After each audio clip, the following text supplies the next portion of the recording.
LA, one of my favorite places in the world. Me too.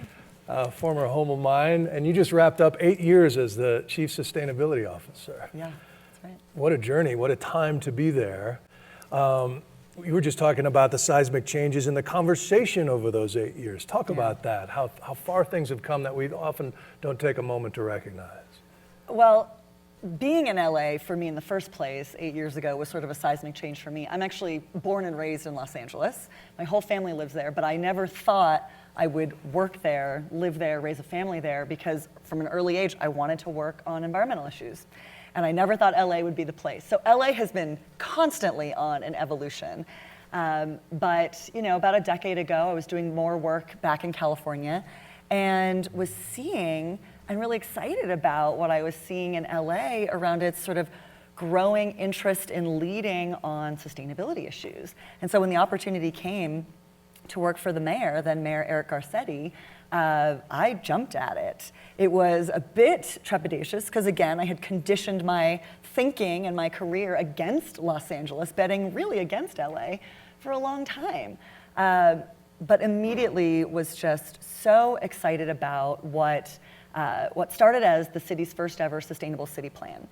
And that is really in thanks to another speaker you'll hear from tomorrow, my predecessor, Matt Peterson. And so I know that that was a really hard fought piece of work with goals across every walk of life: energy, water, transportation, resilience, housing, mobility, waste, of course, and everything in there, was so carefully worked through with everyone in the city, all city departments that are used to doing things one way for decades in a career, and with the kind of environmental community, the business community.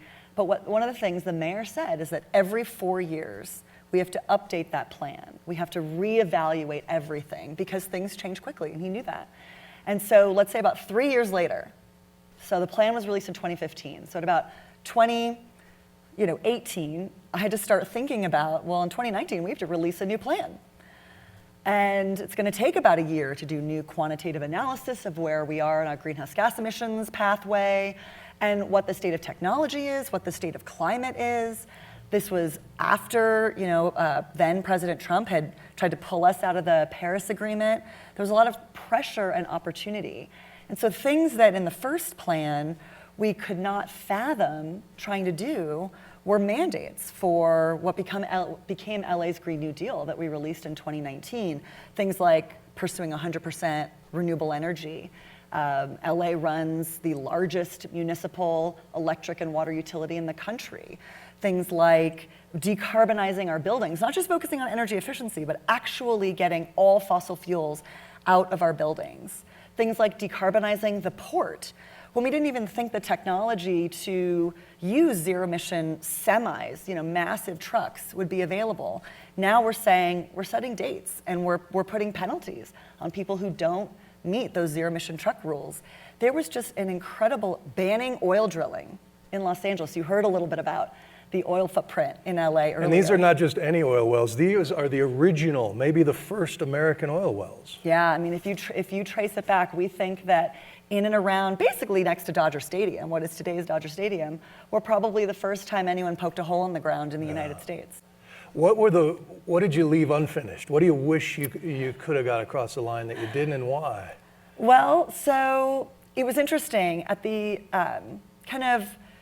once we had entered a stage probably 6 months or so into the pandemic, I knew that the mayor had just a couple years left of his term. And we had obviously been in this incredibly rocky stage where no one in the city was really doing their day job since March of 2020. But we knew that there was a lot we had to do on climate, and actually, if we thought about it smartly, that we could move into what really became this concept of the green and just recovery. And so very early on, I sat down and kind of wrote are we going to do this or are we not going to do this before the mayor is out of office? And I was really excited because we actually ticked through, and I'm not to say there isn't unfinished, but I will say we ticked through a lot of things. One of the things we got through maybe sort of half of, and it's really sticky, is, I mentioned, building decarbonization. So it's one thing to set rules around decarbonizing or building all new electric buildings. Okay, those are buildings from scratch. A lot easier to start with that kind of rule. But most of the buildings already exist, and that's where the fossil fuel footprint is. And actually in Los Angeles, the largest source of emissions is our buildings. Is that right? Yeah. Yeah.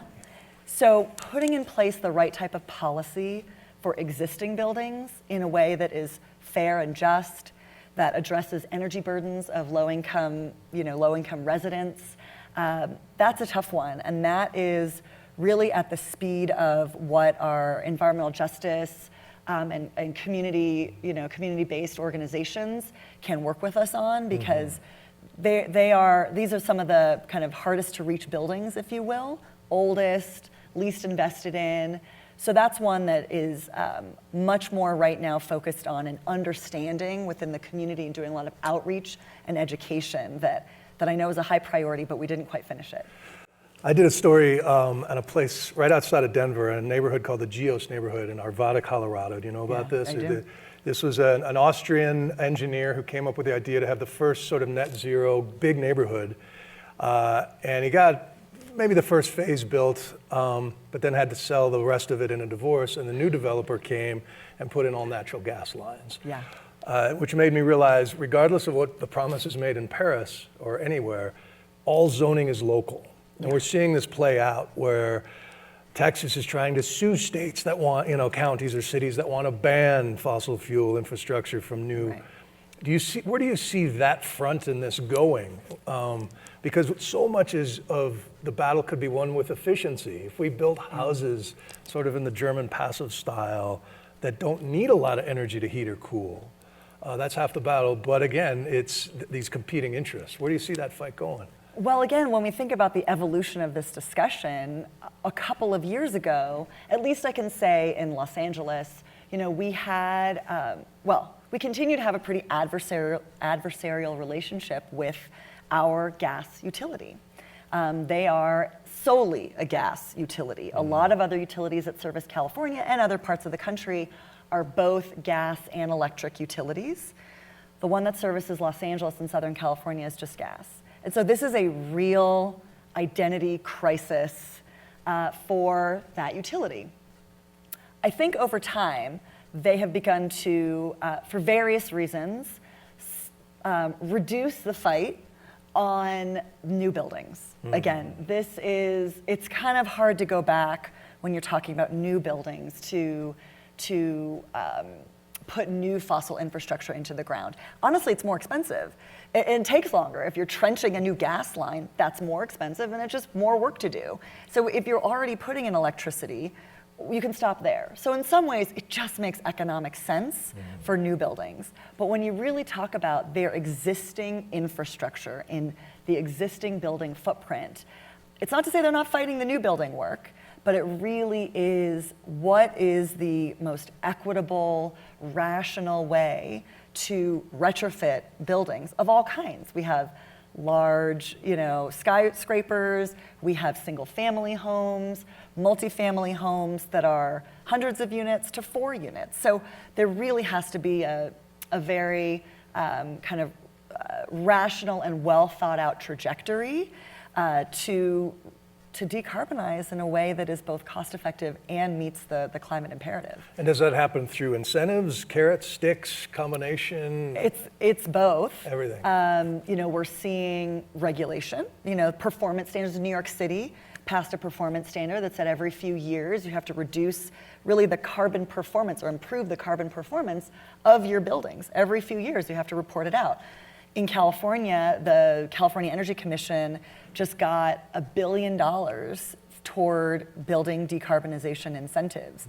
Now, we're talking a lot today about finance. I don't necessarily think that we should be financing that transition kind of one heat pump at a time. That's not necessarily the best use of public money. So how do we put that $1 billion, that's just at the state level, not to mention everything that's happening at the federal level, into better use so that that $1 billion, that multi-billion dollars at the federal level goes so much further by bringing in private investment to leverage that capital. Right, right. The cities are interesting laboratories for new ideas. Did you see in your work any, who's doing it really well, and what usually stands in the way of progress on this? We love learning from each other. The mayor used to say, good mayors borrow, great mayors steal. and make better. And improve upon. But we learn so much and do our best to talk about and teach the things that we're doing. There's so many exchanges. The network across cities, mayors, sustainability officers, is so much stronger than I ever could have imagined when I took the job 8 years ago. But when you think about what London is doing on low emission zones and really tackling transportation emissions through these low emission zones and congestion pricing that we just haven't been able to do in the US in the same way. I mean, they have taken on the issue of air quality. It's just been a reputational issue now for the mayor. He has leaned in, Mayor Sadiq Khan, so deeply into air quality, and it's really become part of the identity of London. If you think about in New York, what they're doing on buildings, they've had to go from oil-based heating, really, really major pollution, and there's incredible work being done in South America on open streets, for example, in Bogota, to open up streets to pedestrians instead of cars. So many things that we've learned from American cities on low-income based or low-income focused electric vehicle car sharing. Mm-hmm. We learned that from Paris. We learned that from Indianapolis, and we think that we've improved upon that and have a really, really bustling EV car share system in Los Angeles that's geared towards serving low-income communities. Right, right. You're seeing places like Seville, Spain, set standards. They named a first chief heat officer, right? And that then becomes duplicated in the cities. Athens, Miami did. And it's not just about energy and transportation, it's about cooling centers using old technologies to cool off gathering spaces, canopies of urban green spaces. These are the actionable things I think that can bring communities together. Coastal communities have to think about that. Yeah.